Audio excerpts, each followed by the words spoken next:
Bravo. Oye, queremos hablar de literatura, queremos hablar sobre realidades también de nuestra sociedad y que, claro, van mezclándose entre ellas para poder mostrar, obviamente, cómo se vive, por ejemplo, con autismo, claro, en el día a día, pero también a través de un libro. Queremos hablar con Francisca Sánchez, autora de Autástica.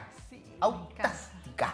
Y que muestra precisamente tu vida como una persona que vive con autismo. Hemos hablado muchas oportunidades con familias. No habíamos tenido la oportunidad de hablar con una persona diagnosticada, así que qué linda la oportunidad de traernos y de haber escrito un libro. Pedro Castillo, una agüita, le falta agüita. Tome mucha agua. ¿Cómo estás? Bien, y ustedes muchas gracias por brindarme la oportunidad de poder mostrarle mi libro más que nada. Tu libro me encantó, ya tuvimos la oportunidad de verlo, de tocarlo, de palparlo, Autástica. Queremos saber cómo llegas tú a la literatura precisamente a escribir este libro. Bueno, yo he escrito versos libres y poemas desde que era muy niña. Y a los 11 años fue cuando yo empecé a ocupar recién estos computadores con el tarro grande, con Windows 95, y dije, lo primero que hice cuando empecé a trabajar con Google, dije, no, quiero escribir mi biografía. En ese entonces me miraron así como, ¿cómo escribir su biografía si tenía 11 años? Pasaron 25 años hasta llegar a mi libro. Porque primero tuve un intento fallido en el 2011 en la universidad y por cosas de la vida no pude seguir porque no tuve el tiempo. Tampoco tenía como las palabras para agregar al libro, entonces el año pasado empecé a escribir un libro, lo terminé en noviembre. Claro, porque tú de profesión eres ingeniera. Sí, soy ingeniero en informática. ¿Y Fantástico. cómo fue esa compatibilidad entre estudiar ingeniería informática y a la vez también seguir escribiendo? Yo creo que se da muy bien porque los autistas por lo general tenemos esa particularidad que, no sé si todos, pero por lo menos en mi caso particular, el trabajar con ambos hemisferios cerebrales. Ya. Entonces como que trabajo tanto mi parte creativa como mi parte lógica. Sí, pues. Una u otra en el caso habitual, pues. Sí. Son más de ciencia o más de literatura. Pero en particular, ¿hay algún tema de literatura que siempre te llamó la atención o siempre lo buscaste como para expresar lo que sentías? ¿Tenías una necesidad de expresar? Porque se habla que el autismo tiene una dificultad precisamente de relacionarse con otros, de expresar emociones. ¿Encontraste un refugio ahí? Sí, lo que busqué yo con escribir fue expresar lo que estaba sintiendo, ya sea a través de la literatura o a través de mis dibujos que son fractales, que son dibujos matemáticos, que son patrones matemáticos en secuencia infinita. Entonces ahí yo empezaba a dibujar y esa también fue como una forma de expresar lo que sentía, porque como me costaba decirlo de manera oral, entonces yo lo escribía o lo dibujaba. ¿Y tu diagnóstico fue a los 11 años de edad que tenías TEA? Fue en realidad a los 3 años y medio. Más Fue chiquitita. Y en ese entonces los que pasaron el proceso difícil fueron mi familia. ¿A tus Yo- papitos que te están Sí, mis acompañando papás. ahí? Sí, y después ya más grande, cuando ya tuve conocimiento de mi diagnóstico, y ahí ya yo empecé como a entender lo que estaba sucediendo y también a sufrir porque yo no entendía por qué en el colegio me hacían bullying, me discriminaban y todo. Y después yo empecé a entender porque era diferente al común de las personas. ¿Cómo te explicaron tus papás esa diferencia, como tú la No, mencionas? me explicaron porque entonces yo sabía que iban de la doctora porque tenía algo extraño. Y ya más grande ya me empezaron a explicar, ya como a los 10, 11 años, empezaron a explicar que tenía una condición y que era... Entonces se hacía síndrome de Asperger. Ya después- Sí, claro.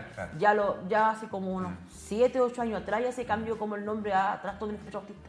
O condición hoy día. que le O dicen. condición del espectro autista. Claro. Sí, sí. Va cambiando la... Sí, la porque más que nomenclatura. nada ser autista, por lo menos en mi caso, ser autista es parte de mi identidad como persona. ¿Y qué es para ti ser autista ahora? Ser autista es, como explicaba, es parte de mi identidad. No es algo que me condicione ni que me limite como persona. Sí, me condicionó un poco en el aspecto laboral, pero lo demás funcionaba bastante bien. ¿Cómo fue vivir tu infancia con esta condición, entendiendo que antes no se hablaba del tema? Claro, se decía Asperger a las personas, pero este concepto de etiquetar es tan chileno también, pero ¿cómo fue esa infancia? ¿Cómo fue ese desarrollo con los amigos? ¿Cómo fue ese día a día? Más allá de tu núcleo familiar que conocía obviamente tu realidad y te apoyaba y te adaptaba también. ¿Cómo fue el exterior de tu familia? Fue complejo y fue doloroso porque como explicaba, si ya todavía hay un cierto grado de desconocimiento todavía de lo que es el autista, en los 90 o en los 2000 todavía había mucho más desconocimiento y tampoco tenían como esa disposición de querer aprender sobre el tema, ni la voluntad. Entonces, cuando uno hablaba que uno decía que es autista y quería expresarlo a los demás, contar su historia o contar cómo es el diagnóstico, cómo se vive, como que ellos simplemente hacían la vista gorda, entonces no escuchaban más allá. Entonces para mí fue complejo porque debido al hecho de tener mi condición, viví discriminación y viví bullying durante todo mi periodo de escolaridad. Entonces igual fue bastante complejo para mí. Nos imaginamos que así fue. Y con respecto a tus pares también en la universidad, cuando ya eras grande, por ejemplo, ¿cómo fue la relación ahí con ellos? Fue más tranquila. Fue un poco más tranquila porque yo le dije a mi mamá cuando entré a la universidad, no quiero decir mi condición. Entonces nadie en la universidad supo mi condición hasta que salí de la universidad. Cuando me titulé, mi mamá dijo que yo en ese entonces se decía Asperger, pero actualmente ya es autista. Entonces en ese entonces mi mamá le comentó al decano y al jefe de carrera, a todos los que estaban en mi ceremonia de titulación, de que yo sí tenía una condición y que por eso yo era así. ¿Hace cuánto tiempo te titulaste ya de ingeniera? Hace años ya, el 2013. Poquitito. Oye, ¿cómo ha sido para ti también el ver cómo la sociedad hoy día habla más de esta condición? Han salido leyes, por supuesto, pero tuvieron que salir los papás de niños a salir a pedir y a exigir. Hoy día, dentro del día a día que tú vives, ¿cómo sientes que las personas se generan la imagen cuando le dicen un niño, una niña es autista? Algunos lo toman muy bien, pero algunos, yo he escuchado hasta casos en Facebook y en Instagram que lo ven como que es prácticamente una moda, como que a todos lo diagnostican con autismo. Y yo les digo que no, porque quizás esos autistas no fueron diagnosticados cuando niños y ahora siendo adultos lo diagnosticaron. Y ahora, por ejemplo, hay más herramientas para diagnosticar a una persona autista. En aquel entonces no existía, entonces tenía que haber un equipo multidisciplinario y se demoraba meses, incluso hasta años en diagnosticar. ¿Por qué te pregunto con respecto a cuáles crees tú que es la imagen que se forman las personas al escuchar la palabra autismo? Porque también hoy día se habla más, pero también se ha caricaturizado un poco la imagen de la persona autista. Aparece Atypical, por ejemplo, una serie en Netflix, aparecen películas o series mostrando una persona en condición autista que es como súper inteligente, que es como matea en 100% de las cosas, pero hay otras realidades que no se hablan del autismo. Por eso te pregunto, ¿cuál crees tú que es la imagen hoy que las personas tienen del autismo? Es que muchos se guían por las imágenes que caricaturizara de lo... Caricaturizan, a mí también me cuesta esa palabra. Que es eso mismo. Que la que utilizan mucho se guían mucho por las imágenes de los medios de comunicación, de las películas, de las series, más que de la realidad, porque no todos los autistas tienen alta... Porque, por ejemplo, en el caso de Atypical, por ejemplo, hay muchos que tienen... hay una realidad más común y corriente, pero, por ejemplo, ya en el Sheldon también, él no solamente es autista, sino también es una persona con altas capacidades. Claro. Entonces, es distinto de la situación. Porque, no, por ejemplo, los otros autistas tienen altas capacidades, tienen esta que se llama condición de altas capacidades, sino que también son personas común y corriente, personas con un IQ común y corriente. Por ejemplo, yo no encuentro que tenga un IQ tan elevado, pero claro, muchos me dicen que es muy inteligente, pero yo creo que lo dicen mi mamá, mi psiquiatra y mi psicóloga, y yo igual me sorprendo, pero a lo que yo voy, por ejemplo, de que la ley TEA tiene que ser modificada, volver a analizarla, porque todavía hay muchas cosas que hay que modificar. ¿Cómo qué, por ejemplo? No sé, principalmente porque, como, por ejemplo, cuando yo fui a las marchas, cuando se estaba haciendo la ley TEA, se enfocaba mucho en el área de la educación. Ya. Y el área laboral como que todavía como que queda muy... Sí, ya. muy como alicaída. Y tú estás en ese proceso ahora. Claro. Sí, entonces cuando veo eso digo, por lo mismo yo hace poco volvimos a emplazar los poderes del Estado para volver a darle como una vuelta. Darle una vuelta a la ley TEA, revisarla, ver qué es lo que hay que modificar en ella. Porque cosa misma, hace poco salieron de nuevo a marchar por la ley por el Día de la Concientización del Autismo, que fue el 2 de abril, debido a que la ley TEA todavía está como al debe.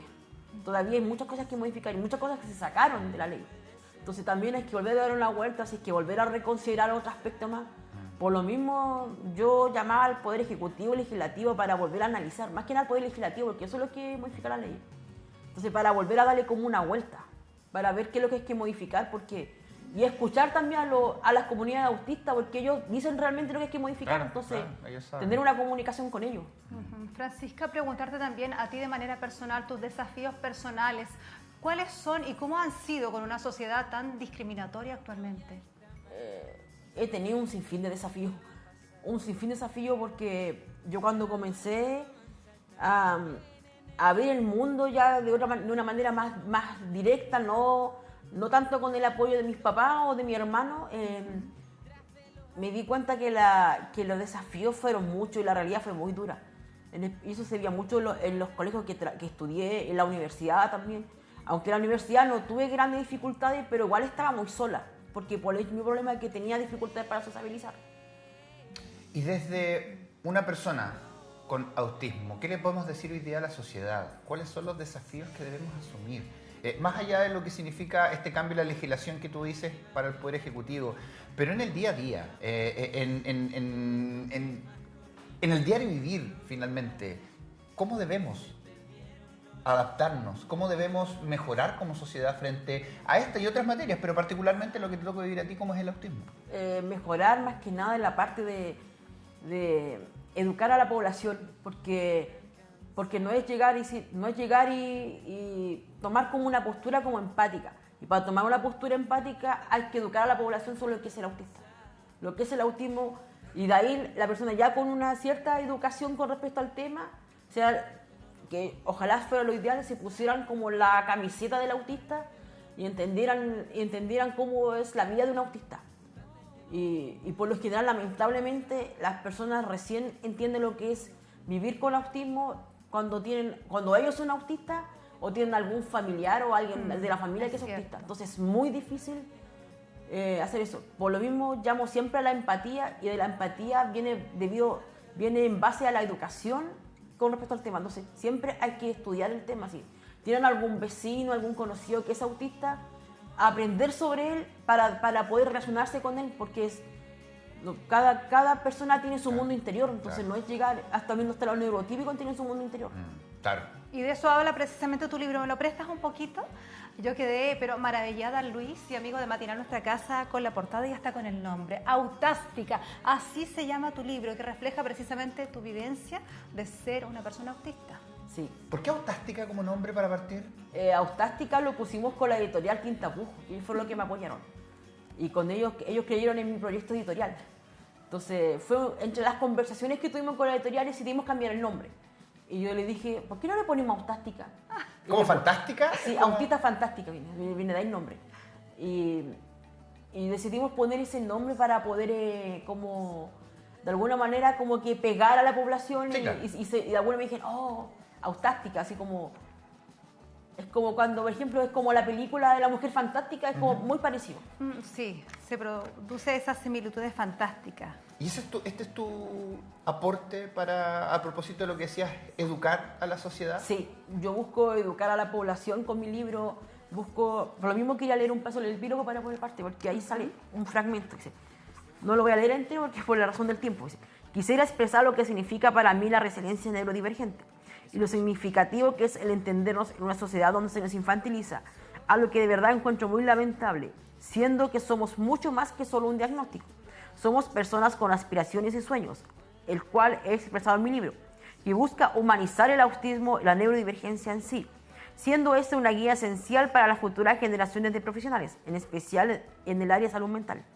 Asimismo, busca ser una luz de esperanza y una bandera de lucha para las familias de neurodivergentes, al igual que la nuestra, que vivimos diariamente con el dolor de los diagnósticos de nuestros seres queridos, en conjunto con la discriminación, ignorancia, prejuicios, abandono y rechazo de una sociedad lamentablemente indolente e indiferente.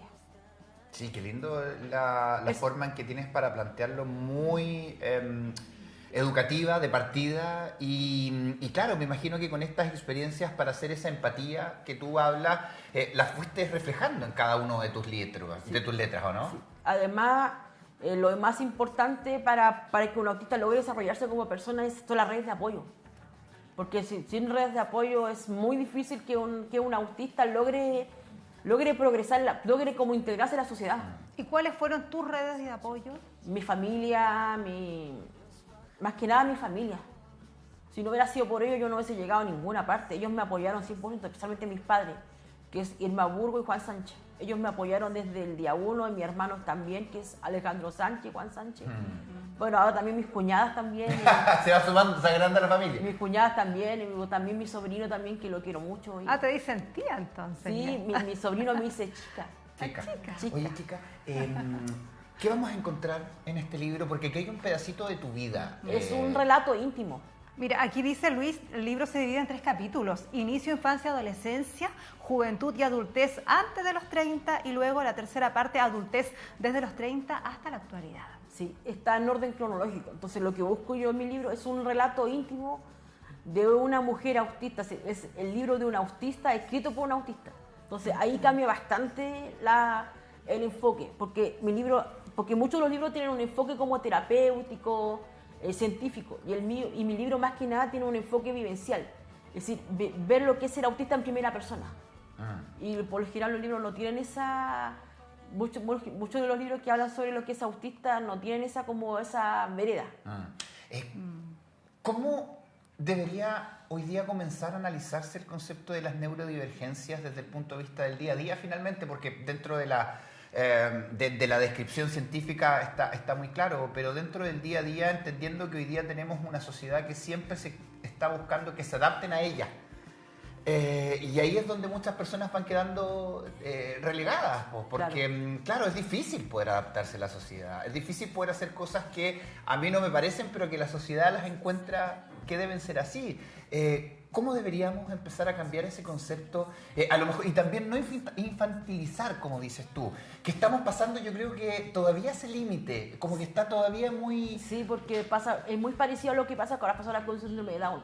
Incluso mi mamá me dice niños, no le dije a mí, no son niños, y lo mismo que el autista. Entonces las personas con síndrome de Down como el autista somos personas. Hay niños y hay adultos, y adolescentes, entonces no, por ejemplo, dicen, no, la niña autista, no, yo no soy niña, soy adulta, tengo 36 años, entonces yo tengo que explicar ahí, ¿no? Y cuando me dicen, no se te nota, entonces digo, pero si soy autista, así como... ¿Por qué tiene que notarse? Como, ¿dada? Así como, claro, entonces esa situación ahí como que igual he tenido que explicar un poco lo que es el autista, pues dice, pero qué bueno que no se te note. Francisca, ¿y qué les dirías tú a quienes nos ven en esta mañana en Matinal Nuestra Casa que tienen sus hijos también con autismo a través de tu libro y a través de un mensaje para ellos? Que no pierdan la esperanza en su hijo, que lo apoyen, que lo contengan, que lo apoyen, que estén con ellos 100%, que si pueden hacer más cosas por ellos, mejor todavía, que no pierdan la esperanza, porque que no pierdan la esperanza en su hijo, en su hija, en su nieto, sobrino, no sé, pero que no pierdan la esperanza en el autista, porque muchos de nosotros podemos entregar un mensaje importante, así como yo lo estoy entregando con mi libro, muchos del autista lo podemos entregar. Incluso yo voy a un taller de habilidades sociales del COSAP y muchos de mis compañeros hacen cosas muy bonitas.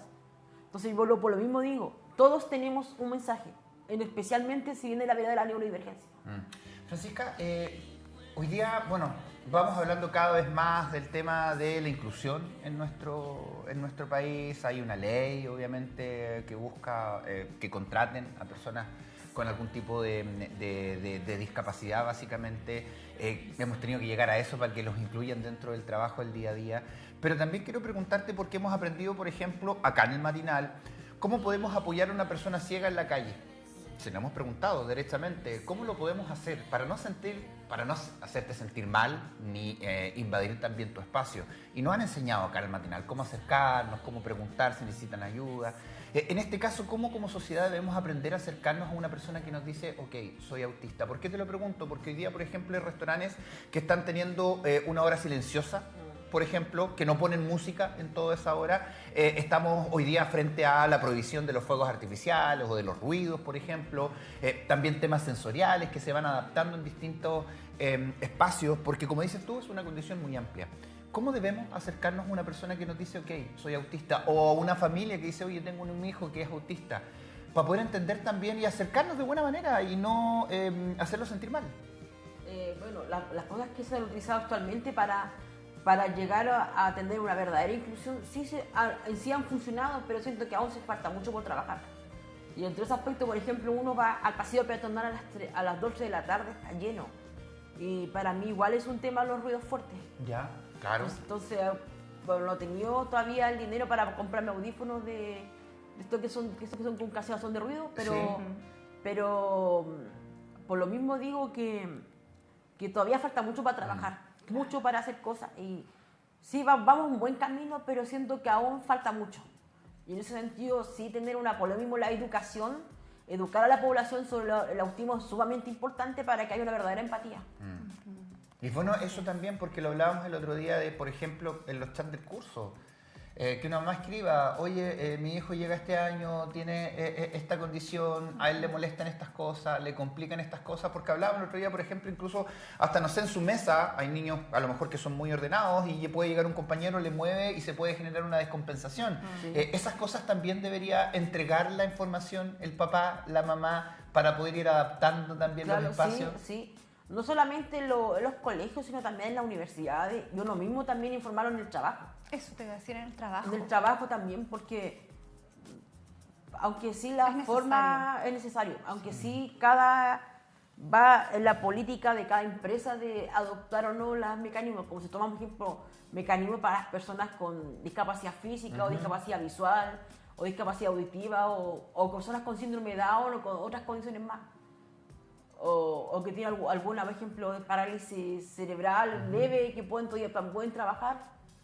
Entonces, y en los casos del autismo, como que todavía faltan cosas así. Sí, claro, se genera esto de los ruidos, que hay horas silenciosas. Ojalá en los trabajos y en los colegios existiera un mecanismo para regular un poco los ruidos y tener mecanismos de acción en caso de que el alumno autista se descompense o los trabajos también. Saber cómo reaccionar. Cuando alguno de sus colegas se descompensa.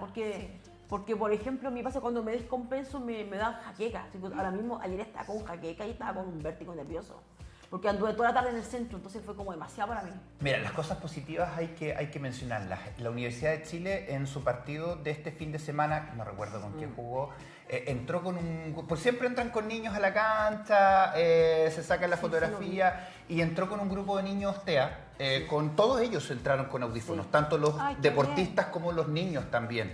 El REC este año inauguró por primera vez un espacio silencioso donde las personas con TEA podían tener audífonos, precisamente para poder compartir también algo que para ellos es importante. Por lo menos se van haciendo cosas, obviamente nos falta, y con este aporte a nuestra sociedad es fundamental para poder empatizar mucho más. ¿Dónde podemos encontrar tu libro? Hasta el momento eso yo la que lo está vendiendo. ¿Ya? ¿A dónde? ¿Tus redes sociales? En mis redes sociales, a través de mis redes sociales. ¿Cuál es tu página, tu sitio, tu Instagram? Ahí está. Love-fractal-art. Muy bien. ¿Y sabes de lo que me acabo de enterar, Luis? Que va a estar de cumpleaños el 21 de octubre. ¿Sí Mira. o no? Sí. Porque aparece también en el libro. Claro Lo que dice sí. aquí. Además, quería decir algo más. Voy a participar en 2 ferias del libro con la editorial Quintapo. Buenísimo. Primero vamos a estar el 20 y el 21 de abril en el patio central del Museo de la Mistral, que se va a hacer entre las 11 de la mañana y las 7 de la tarde. Y 5 de mis libros se fueron a Argentina, a la Feria Internacional del Libro de Buenos Aires. Buenísimo. Muy bien. Que parte el 23 de abril, 25 las jornadas profesionales y del 25 de abril hasta el 13 de mayo las jornadas a todo público. Que siga tu éxito nomás y Te si tienes otro felicitamos. libro, ven a vernos también acá, Matina, a nuestra casa. Gracias. Ya, muchas gracias. Autástica, fantástica. Aquí estaba con nosotros Francisca Sánchez Burgos en esta mañana. Ya lo saben, compren, adquieran el libro.